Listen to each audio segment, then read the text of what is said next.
Hola, bienvenidas, bienvenidos a este nuevo Avesa Live, en el que vamos a tocar el tema de salud sexual y reproductiva, cuidados y violencia basada en género. Este tema tenemos dos invitadas que son de dos organizaciones aliadas de Avesa, que son las Comadres Púrpura y Alapla. ¿Y por qué nos ha interesado abordar este tema? Bueno, porque en estudios realizados por Avesa, realizados recientemente en el 2025, encontramos que las mujeres con menor acceso a salud sexual y reproductiva son más vulnerables a la violencia basada en género. Por ejemplo, un 61% de sobrevivientes de violencia encontramos que tiene un bajo acceso a servicios de salud sexual y reproductiva en comparación con el 43% de las mujeres no sobrevivientes. Esto partiendo de un estudio realizado este año sobre la base de encuestas a 500 adolescentes y mujeres del Distrito Capital y de Barquisimeto. Partiendo de estos datos, conversaremos con nuestras invitadas sobre esta relación que existe entre la falta de acceso a salud sexual y reproductiva, la falta, digamos, la sobrecarga de los cuidados y la violencia basada en género. Y tenemos por aquí a nuestras dos compañeras. En primer lugar, les presento a la comadre Candelaria, que es de las Comadres Púrpura.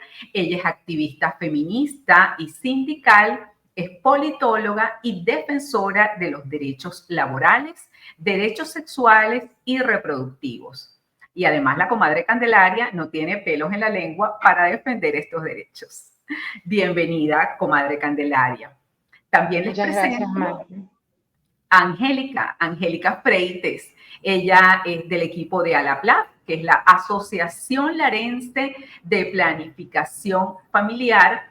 Angélica es docente universitaria de la Universidad Centro Occidental Lisandro Alvarado y es licenciada en psicología. Bienvenidas, bienvenida, Angélica. Gracias.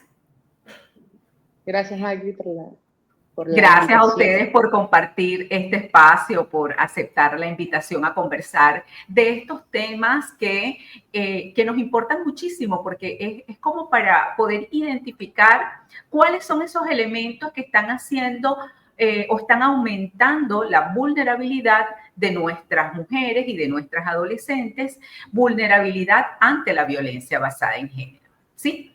Entonces, me gustaría comenzar con preguntándole a la comadre Candelaria sobre el tema de la vinculación entre las tareas de cuidado y la violencia basada en género. Sé que desde las Comadres Púrpuras han realizado un estudio sobre quién cuida a las que cuidan, ¿no?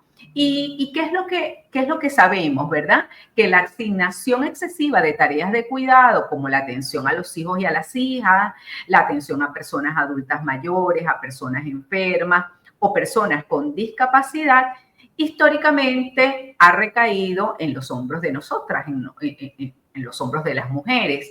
Y esto obedece a normas de género que naturalizan este rol para las mujeres, ¿no?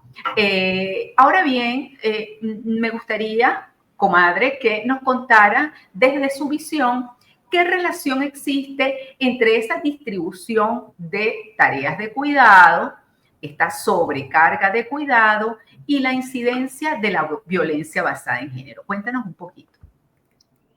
Bueno, quien queda con las que cuida fue una experiencia importante para visibilizar, no es, esta, como mencionabas, esta desigualdad en la redistribución de la carga de cuidado y la aplicación de las políticas públicas, porque desgraciadamente las mujeres somos las que, en el caso de la crisis, hemos cargado la crisis sobre nuestros hombros. Por un lado, en el aumento de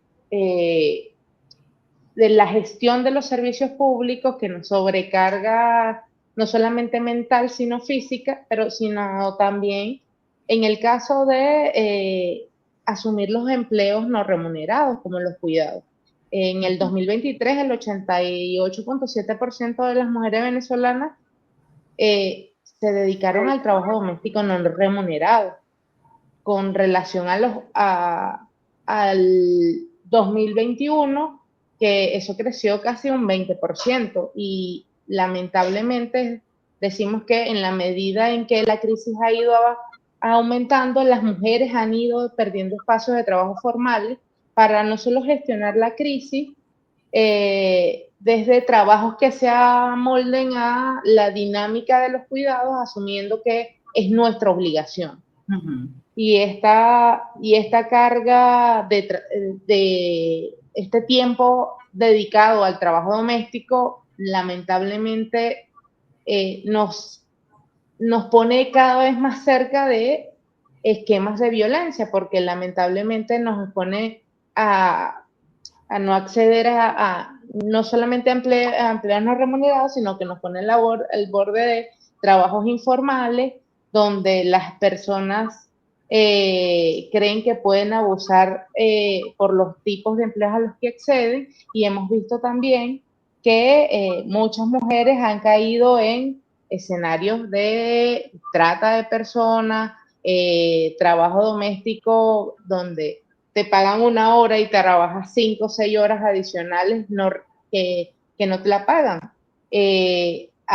Aunado a esto, hay el Estado, aun cuando firmó el convenio de la OIT de reconocer el trabajo doméstico, no ha generado ninguna política pública que garantice que sea un trabajo decente, es decir, que tenga condiciones que le garanticen la seguridad social a las personas que, en la mayoría mujeres que generan este trabajo, ni mucho menos ha garantizado que no solamente el reconocimiento de estas labores, sino previsión social, seguridad social, garantías, y que los empleadores cumplan con un estándar mínimo de condiciones, pero ese es en el caso de las que lo están ejerciendo de manera directa como domésticas, pero por el otro lado está el trabajo invisibilizado, y es que este país no tiene un sistema de salud que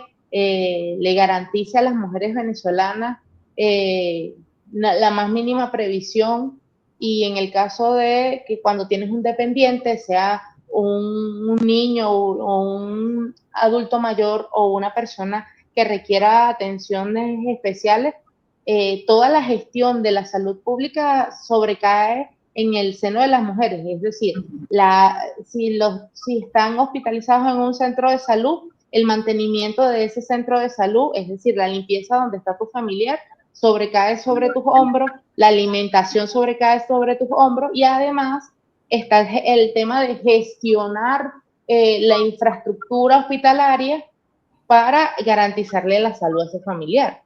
Claro. Y todo esto es tiempo que le restas a las oportunidades de tener un trabajo formal, lo que nos está lamentablemente exponiendo a relaciones de violencia, precariedad y bueno, estamos invisibilizadas en las políticas públicas, aunque digan, o sea, aunque el Estado diga que hay un estímulo para garantizar la integridad y la salud de las mujeres, en la práctica no la hay. Claro. Claro, entonces, si te sigo, tú nos estás hablando como de varios escenarios, ¿no? Has mencionado, por un lado, el escenario de las mujeres que están, llamémoslo permanentemente, en labores de cuidado en sus hogares y además de ese trabajo doméstico no remunerado, que pueden estar en actividad informal, ¿sí? O sea, tenemos ahí un grupo de mujeres o sea, digamos, básicamente trabajadoras del hogar, amas de casa, lo que decimos cotidianamente amas de casa, y con algún trabajo, o sin algún trabajo informal. Eso ya nos va diciendo que sus ingresos económicos son precarios. Y eso representa una dependencia económica de la pareja o de otras personas del grupo familiar. Y ya sabemos que la dependencia económica nos hace vulnerables a la violencia. También nos has mencionado a las trabajadoras, o sea, de que pueden estar en un empleo, digamos, formal, pero en unas condiciones precarizadas. y que además estas trabajadoras no es que solamente trabajan fuera de casa, sino que además van a casa y tenemos esta doble jornada. O sea que allí también hay una sobrecarga y eso me genera agotamiento físico, agotamiento emocional, no me da tiempo para mi autocuidado ni para tener relaciones, digamos, sociales, descanso, o sea, otras oportunidades. Y luego estás mencionando este grupo de mujeres que están, sirviendo de auxiliares al sistema de salud sin ningún tipo de Sí, pago, ¿no? Porque estas y, mamás, exacto. exacto, Y están luego, cuidando y a luego, su hija y están haciendo una cantidad de cosas para sostener ese centro de salud, que este es otro elemento adicional que tú estás destacando. ¿no? Y luego está también el trabajo de las que solo, de las que las madres que están gestionando la educación de sus hijos, porque Exacto. lamentablemente esta precariedad económica en los oficios de cuidado, que son los peores pagados en este país, las madres somos las que tenemos que gestionar la educación de nuestros hijos porque tenemos un sistema de educación pública colapsado donde no hay una normalidad académica. Uh-huh. Entonces, Entonces, claro, lo que vemos, fíjate, claro, entonces tenemos a una mujer, ¿verdad? Con lo que llaman algunas autoras pobreza de tiempo, con pobreza económica, y con pobreza en cuanto a vínculos sociales, muy probablemente, porque si estoy tan recargada de todas estas cosas, ¿en qué momento, por ejemplo, yo puedo desarrollarme profesionalmente, laboralmente, en algún hobby que yo quiera tener? Y ya sabemos que todos estos elementos sí que nos hacen más vulnerables a la violencia. En el contexto de pareja, pero no exclusivamente en el contexto de pareja, porque aquí pudiéramos hablar también de otras formas de violencia, como la violencia obstétrica, como la violencia laboral, como la violencia política, en fin, o sea, estamos hablando de diversas formas de violencia que se vinculan con esta dinámica bueno, que está sostenida en los estereotipos de género, ¿verdad? En este estereotipo de exacto, que el cuidado es responsabilidad de nosotras las mujeres. Entonces, ya vamos viendo un poquito más claro este elemento de los cuidados. Pero quiero pasar ahora con Angélica para explorar esta otra dimensión sobre la falta de acceso a la salud sexual y reproductiva. Primero, explicar, Angélica, qué significa esto de falta de acceso a la salud sexual y reproductiva, de qué estamos hablando cuando estamos hablando de falta de acceso, y en segundo lugar, cómo esta falta de acceso la pudiéramos vincular con la vulnerabilidad a la violencia. Cuéntanos un poquito. Bueno, Magdimar, gracias por la oportunidad de poder conversar este tema tan importante y rescatando un poco la participación de la compañera, no es solamente en la salud y en la educación, sino que a nivel comunitario también grandes responsabilidades se suman a las responsabilidades ya habituales de las mujeres, ¿no? Relacionadas o vinculadas a la gestión de los servicios públicos básicos. O sea, ya no es solamente la educación y la salud, es el gas, es el agua, es la caja del clavo, la bolsa, o sea, hay muchas sí, la actividades organización sobre nuestras comunitaria. espaldas. Entonces, bueno, en ese ámbito entra el tema de la salud sexual y reproductiva. Hablar de acceso a salud sexual y reproductiva es hablar de la garantía, ¿no? de nuestros derechos sexuales por parte en este caso, el Estado está comprometido a garantizar eso, y son servicios de salud, el poder tener acceso a servicios de salud en el área sexual y reproductiva para nosotras las mujeres, unos servicios que nos permiten, entre otras cosas, el tema de la planificación familiar, pero también la atención pre y postnatal, ¿no? Es la posibilidad de ejercer el derecho reproductivo de nosotras sobre nuestro cuerpo, si queremos hijos, si no los queremos, cada cuánto tiempo, y no solamente está enfocado en la anticoncepción, sino también está asociado a la planificación, a la posibilidad, o sea, en cierta forma, el poder garantizar que si yo decido el ejercicio de mi maternidad, pueda tener o traer al mundo hijos sanos, en buenas condiciones, y entonces implica la atención pre y postnatal, De igual manera, implica, bueno, la concepción de la sexualidad mucho más allá del ámbito reproductivo y biologicista, sino como parte integral del ser humano. Bueno, un poco hablamos es a eso, ¿no? Cuando se habla de acceso a salud sexual y reproductiva, es el tema de, como está definido por la OMS, no solo la mera ausencia de enfermedades o dolencias desde el ámbito físico, sino también reconocerla como un elemento adicional desde el punto de vista psicológico, emocional, relacionado al bienestar integral e incluso hasta social, ¿no? Exacto. Entonces, bueno, ¿cómo afecta, me dijiste? ¿Qué vinculación puede haber entre esta falta de acceso a salud sexual y reproductiva y la vulnerabilidad a la violencia de género? ¿Tiene alguna vinculación? Porque fíjate que los datos nos están dando como una correlación positiva positiva, no, negativa. Cuando tenemos falta de salud sexual y reproductiva, vemos más mujeres con violencia basada en género, o lo podemos decir al revés, mujeres con sobrevivientes de violencia basada en género, casualmente son aquellas que tienen más dificultades en el acceso a la salud sexual y reproductiva. Entonces, claro, eso es lo que nos está dando el dato. Lo que analizamos aquí es qué está pasando. ¿Cómo es eso? ¿Cómo es eso? Ok. A ver, la falta de acceso en el tema de salud sexual y reproductiva, podemos identificar o reconocerla, por ejemplo, con la escasez de métodos anticonceptivos que en un momento se dio de manera significativa y que hoy en día persiste. Aparecieron unos que otros, pero entonces se suma un agravante más, que es el tema adquisitivo. Realmente es costoso poder tener una planificación desde el punto de vista de métodos consecuentes. Lo vemos también a través de que aquel sistema de salud público que sostenía o que brindaba atención en salud sexual y reproductiva a gran parte de la población en Venezuela no está activo. Para nadie es un secreto del colapso del sistema de salud que actualmente está presente, y bueno, diversos factores están incidiendo allí. Tenemos tenemos instituciones, y tenemos infraestructura, pero no tenemos dotación ni personal. Tenemos dotación y tenemos infraestructura, pero no tenemos personal, o tenemos personal, pero se conjugan. Y eso evidentemente compromete el poder prestar el servicio y acceder a él. No hay una educación sexual integral a nivel de instituciones educativas.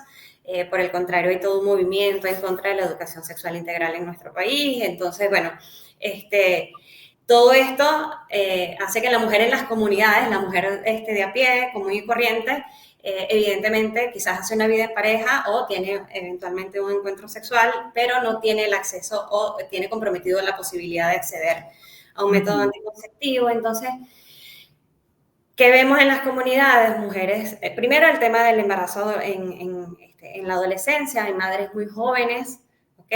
Venezuela incluso está encabezando uno de los números más significativos en cuanto al tema de adolescentes embarazadas o madres adolescentes.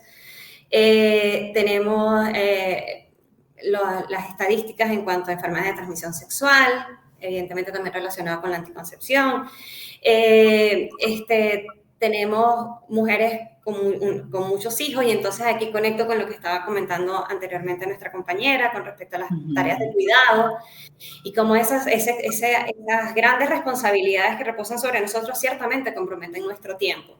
¿Tiempo para qué? Para el descanso, como tú comentabas, para la recreación, para tener oportunidades que nos permitan desarrollarnos en el ámbito educativo, en el ámbito laboral, en el ámbito profesional.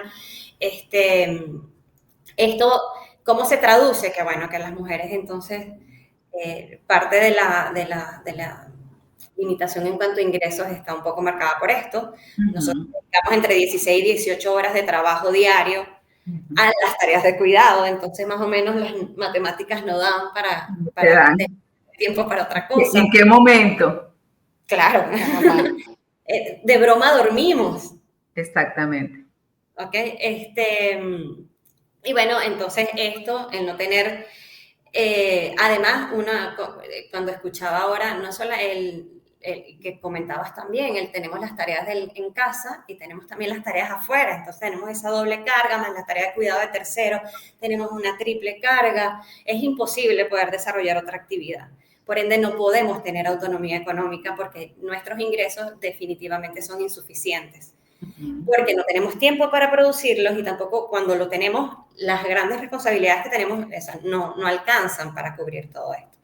Y bueno, eso nos hace vulnerables a la violencia. No solamente a la violencia en parte de nuestra pareja, sino que nos hace vulnerables a las otras formas de violencia que están contempladas en nuestra ley. Porque es un atropello permanente. Claro. Hablar de desarrollo de nosotras en esas condiciones es básicamente imposible. Has mencionado algo importante que es la educación sexual integral, ¿sí? Que entra dentro del paquete de los derechos sexuales y los derechos reproductivos, ¿no? O sea, es entender que los derechos sexuales y reproductivos no se circunscriben solo a la salud sexual y el acceso a servicios o el acceso a métodos anticonceptivos modernos o acceso a control prenatal, postnatal, todo esto, sino que tenemos un componente de la educación integral de la sexualidad que también, como tú destacas, es deficiente. Cuéntanos, comadre, ¿cómo verías tú el vínculo entre ese déficit de educación integral de la sexualidad con esta sobrecarga de cuidados y con la violencia? ¿Le identificas alguna vinculación? Bueno, sí. Mientras la educación sexual integral sea un mito o un tabú, bueno, no. Todas las personas somos más vulnerables a relaciones de violencia.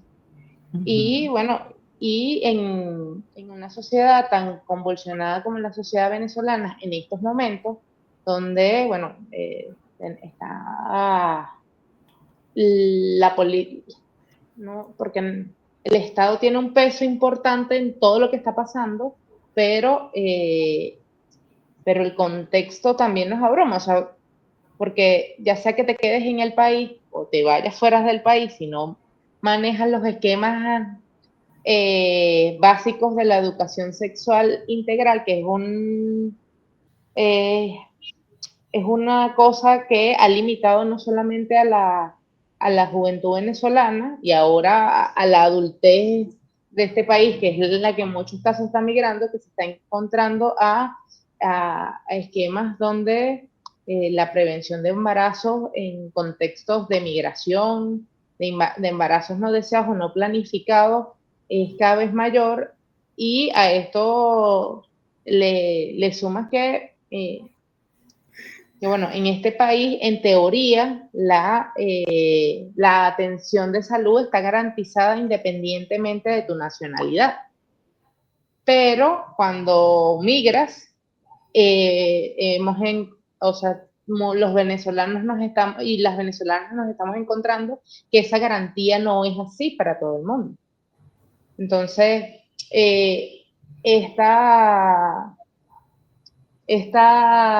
conexión que veo es no solamente en el aumento de embarazos no deseados a todos los niveles, no solamente que antes el aumento de embarazos no deseados en los embarazos adolescentes, sino también en embarazos adultos, porque como mencionaba Angélica,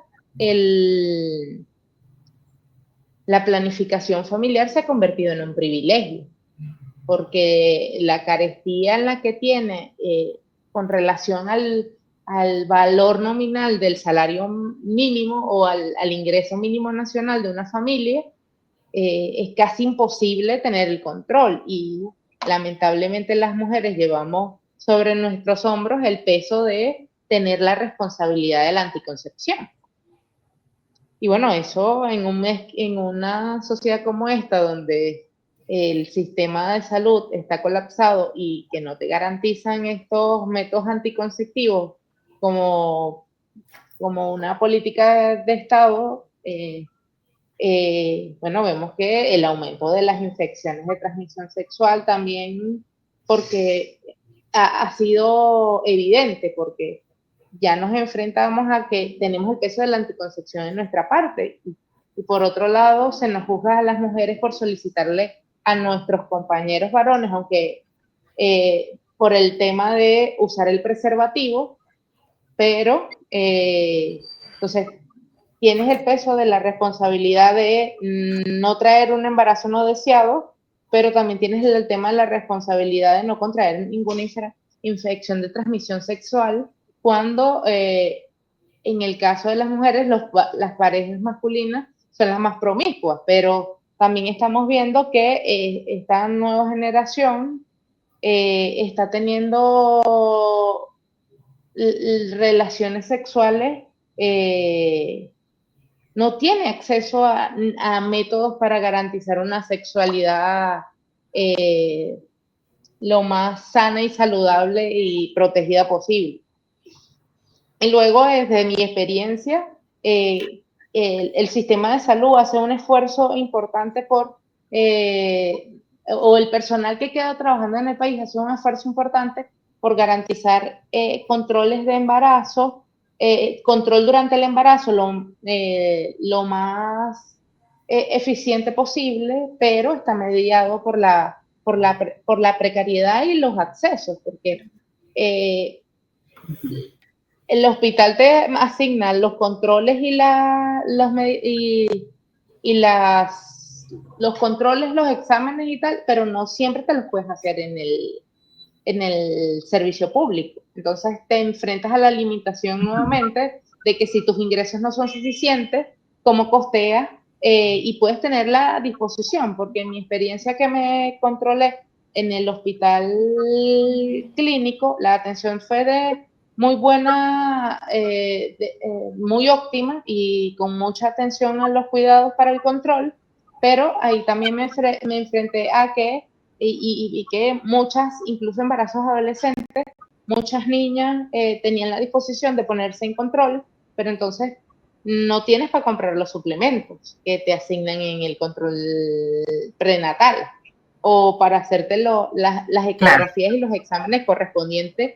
Y aunque el personal de salud tiene la intención de garantizarte la atención lo más óptima posible, la infraestructura hospitalaria no te suministra esos insumos que a la larga, bueno, obstaculizan ese proceso o esa intención de tener un embarazo lo más planificado posible. Y luego se suma que no, este colapso pasa que tienes una cantidad de quirófanos y salas de partos contaminadas, que si no tienes otra opción para tener a tu hijo o a tu hija, bueno, te enfrentas inevitablemente a una infección intrahospitalaria, lo que está trayendo problemas de salud para las mujeres innecesarios o totalmente prevenibles. Claro, así es. Angélica, cuéntanos un poquito desde la experiencia de Alapla, que es una organización que tiene muchísima trayectoria en Barquisimeto, pero que además brinda servicios de salud sexual y reproductiva, bueno, yo creo que desde siempre, ¿no? Desde su fundación. De hecho, Alapla es Asociación Larense de Planificación Familiar, o sea, es una organización de la sociedad civil que justamente ha identificado esta necesidad, bueno, la necesitamos en todo el país, pero bueno, ustedes están allá en Barquisimeto. ¿Cómo es ese trabajo que ustedes están realizando y cuál es el impacto que han tenido, tanto a nivel de planificación familiar, pero yo también te invitaría a pensar un poquitico más a cómo esto ha impactado en la prevención de la violencia basada en género? Mira, bueno, Alapla está más cerca de los 50 que de los 45. Ya hoy en día, este año cumplimos, creo que son 48 años. Wow. Cumple Alapla, ¿no? Yo no tengo tanto tiempo. Y todo este tiempo ha sido trabajando en el área de salud sexual y reproductiva, ciertamente, y en la promoción de los derechos sexuales de las mujeres.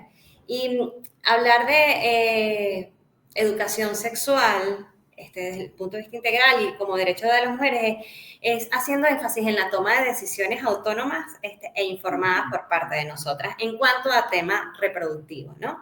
Entonces, desde esa visión, desde un principio se ha trabajado en la posibilidad de brindar un espacio por parte de la sociedad civil que brinde una atención respetuosa, empática, desmitificada, basada en información científica, humanizada en el trato, que te permita sentirte en un espacio de confianza y de seguridad para poder aclarar todas las inquietudes en el tema de salud sexual y reproductiva. Desde esa visión se empieza a trabajar y bueno, hoy en día se ha ampliado, ¿no? Ya a la PLAF no solamente tiene el tema de atención ginecológica y mastológica para la salud sexual de las mujeres, sino también está el servicio de psicosocial y legal, donde, bueno, se trabaja con las comunidades, con charlas o talleres sensibilizando con respecto al tema de la violencia y la educación sexual, el tema de la menstruación, se trabaja con adolescentes, con mujeres madres, mujeres que no son madres, comprendemos la importancia de psicoeducar a las comunidades, pero también a los profesionales, con una perspectiva de género, y desde allí venimos trabajando. Realmente ha sido bastante gratificante todo este tiempo el poder prestar el apoyo. Estamos hablando de, no sé, honestamente cifras no te sé precisar en este momento, pero bueno, hoy en día tenemos la posibilidad de trabajar con más de 4 comunidades de manera simultánea, precisamente en esto, ¿no? Levantando información, sensibilizando ante el tema de esta posibilidad. O sea, llegamos a las comunidades y recibimos a las comunidades abiertas a atender, a escuchar esa necesidad, a ver cómo evidentemente la podemos canalizar, establecer alianzas para que nosotros seamos un espacio, una opción en un momento en el que la situación, contexto, país histórico en el que estamos, donde se cierran puertas, donde agarran fuerza los prejuicios, donde los derechos parecen estar retrocediendo, existe una cuevita aquí en el estado Lara, y bueno, evidentemente para la población en general, donde haya la posibilidad de prestar el apoyo en el tema de la prevención de la violencia y de todo aquello que representa digamos, un portal a la violencia, empezar como a cerrarlo, o al menos obstaculizar. Sensibilizar ha sido, creo que, una de nuestras grandes fortalezas. Y bueno, en eso estamos, ¿no? Trabajando, sumando fuerza. Los resultados han sido, recientemente se hizo un trabajo con un grupo de mujeres. Y una de las cosas que agradecían y que reconocen, no solamente en la PLAF, sino en líneas generales, es que cuando la atención médica es dispuesta, es respetuosa, está libre de prejuicios, el compromiso surge por parte de ellas, o sea, se asume por completo distinto, se transforma además la forma en que hablan de la salud sexual y reproductiva. Automáticamente sale de la parte biológica y se comprende de manera integral. Ellas se convierten en voceras de la nueva información que están adquiriendo y arrastran gente, ¿sabes? Es que no, mira, tú tienes que ir a tal parte y te van a atender bien, ahí te van a aclarar. Y bueno, creo que ahí hay un elemento que es clave, ¿no? Que es poder seguir trabajando de esa manera. Claro, o sea que entonces es una experiencia exitosa, ¿no? Y fíjense que entonces vamos viendo aquí con todo esto que venimos conversando, ¿no? Que para trabajar la violencia basada en género contra las mujeres, no hace falta solo tener la ley, no hace falta solo tener un sistema de justicia, que sí hace falta, obviamente, sino que hay que trabajar en otros temas como más estructurales, que son estos que estamos hablando, ¿no? Lo que tiene que ver con que las mujeres podamos tomar decisiones informadas sobre nuestra reproducción, que nuestros derechos sexuales y derechos reproductivos estén garantizados, que, bueno, que podamos en nuestra casa gestionar de manera equitativa estas cargas de cuidado, porque todas las personas necesitamos cuidado y también podemos cuidar. Eso no está asignado nada más a las mujeres. Entonces, como hay una cantidad de factores que tienen que ser trabajados de conjunto en una respuesta integral para realmente prevenir y atender a la violencia basada en género, ¿no? No es nada más un asunto de, bueno, que con conocer la ley basta. No, está bueno conocer la ley, saber a dónde acudir, identificar las formas de violencia, pero si no, yo no logro resolver, y no solamente como un tema de individual, ¿no? Como que la mujer es la única responsable para resolver esto, porque esto es un tema de la comunidad y del Estado. Si no logramos resolver este asunto de la sobrecarga de cuidados, del acceso a ingresos económicos, del acceso a una adecuada salud sexual y reproductiva y a una educación integral de la sexualidad, es muy poco lo que podemos hacer. Entonces, bueno, la verdad es que estoy muy agradecida por que nos hayan acompañado en este programa. Ya les voy a dar un chancecito para que comenten un poquitico algún mensaje final, pero antes de esto quiero recordarles a todas las personas que en este momento nos acompañan en este Avesa Live que contamos con el servicio de información Jay, que significa yo estoy informada, y es un servicio que brindamos vía WhatsApp que está disponible todos los días de la semana a través del 0424-166-2220. Es un servicio de información que brinda contenido sobre derechos sexuales y reproductivos, sobre qué es la violencia basada en género, sobre a dónde acudir en caso de presentar una situación de violencia. Además, en Avesa tenemos el servicio psicoapoyo, que está a disposición tanto de mujeres sobrevivientes de violencia como de sus familiares, y pueden solicitar su cita tanto para Caracas como para Puerto Ayacucho a través del teléfono 0424-165-9752.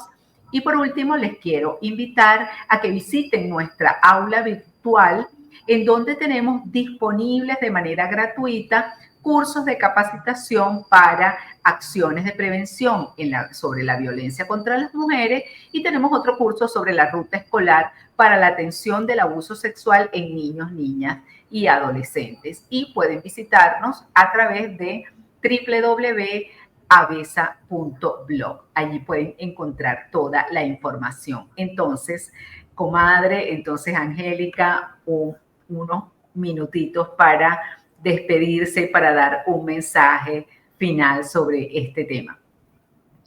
Bueno, agradecida por la invitación. Me gustaría cerrar diciendo que, bueno, el trabajo doméstico y las labores de cuidado son esenciales para la sociedad y sigue siendo extremadamente difícil que siga siendo invisibilizado y no valorado económicamente. En un país como Venezuela, donde la crisis sigue sobrecayendo sobre los cuerpos de las mujeres, ya que gestionamos la escasez, la precariedad y el colapso de los servicios públicos, bueno, un reto reconocer el impacto que tiene las labores de cuidado para la economía venezolana y cómo atender con políticas públicas eficientes puede transformar significativa la vida de las personas.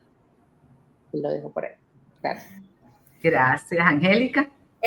Bueno, yo también quiero agradecer una vez más la oportunidad de conversar sobre este tema, y mi reflexión va con respecto al a ese atentado que está ocurriendo en este momento en relación a nuestros derechos sexuales y reproductivos. Necesario visibilizar esta situación donde parece mentira, pero potencia los riesgos de violencia en los que estamos inmersas nosotras las mujeres, y que entonces hace necesario, ciertamente son múltiples los factores que intervienen, pero poder reconocer y visibilizar, y en eso agradezco también esta oportunidad, o es una de las razones a ti, María Avesa, que estamos trabajando. Somos muchas, unas cuantas, bastantes, que estamos intentando aportar o poder preservar esos espacios seguros para nosotras, y que, bueno, a través de espacios como este se visibilizan, se dan a conocer las labores, y que, bueno, aunque el panorama es bastante amenazante o oscuro, somos luces en este túnel. Entonces, bueno, la invitación es a seguir trabajando en esto. Así es, así es. La verdad es que, bueno, seguimos en nuestra labor, desde nuestros espacios, tanto cada una en su trabajito, su granito de arena desde su organización como de esta manera articulada, porque compartir estas experiencias y socializarlas con la colectividad me parece que es un trabajo importantísimo. Bueno, nuevamente agradecerles por estar acá y bueno, seguramente nos vemos en otro ABESA Live. Y para quienes nos están viendo, nos están escuchando, muchas gracias por acompañarnos.